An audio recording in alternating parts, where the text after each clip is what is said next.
நமக்கு சாமத்திலே முழிப்பு வந்துருச்சு. எந்திரிச்சு ஃபோனை பார்த்தேன் 12 மணி. அப்பா இன்னும் தாராளமாக 7 மணி நேரம் தூங்கலாம் அப்படின்னு நினச்சி அந்த ஃபோன் லைட்டு கூட அமரல. அதுக்குள்ளேயும் கரண்ட் போச்சு.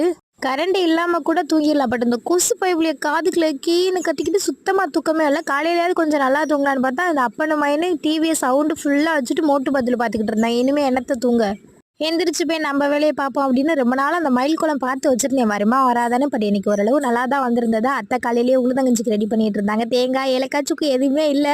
வேணாத்தா எல்லாமே வாங்கினதுக்கு அப்புறம் ஈவினிங் செஞ்சு தாரின்னு சொன்னேன். இல்லை செல்வா கேட்டுட்டா அப்படின்னு அத்தை செஞ்சுட்டு இருந்தாங்க. எனக்கு என்னவோ சரிப்பட்டு வரல. எல்லாருக்குமே ஊற்றி கொடுத்துட்டு கொஞ்ச நேரம் உட்காந்துருந்தேன். என் செல்ல மயனு மாமாவும் கபடி விளையாண்டுட்டு இருந்தாங்க. பார்க்க ரொம்பவே அழகா இருந்தது. அப்புறம் என்ன கொஞ்ச நேரத்தில் வேட்டைக்கு கிளம்புற ஆளுங்க எல்லாருமே கிளம்பிட்டாங்க. அவங்கள அனுப்பி வச்சுட்டு மதியத்துக்கு மட்டும் சாப்பாடு வச்சாச்சு. சார் நமக்கும் போர் அடிச்சிச்சா. ஊர்லேருந்து வந்திருந்து அம்மாச்சி வீட்டு சைடு போவே இல்லையா. இப்போ கொஞ்சம் நேரம் போயிட்டு ரிலாக்ஸ் ஆகிட்டு வரலாம். இன்னைக்கு நம்ம ஃபேமிலியில் சண்முக, ஜெயபிரதா, குட்டி நது, விஜய், யமுனா, அகஸ்டின், பிரேமா, ராஜலட்சுமி, ராஜ்குமார் உங்களுக்கு இனிய திருமண நாள் நல்வாழ்த்துக்கள். பாய் பாய்.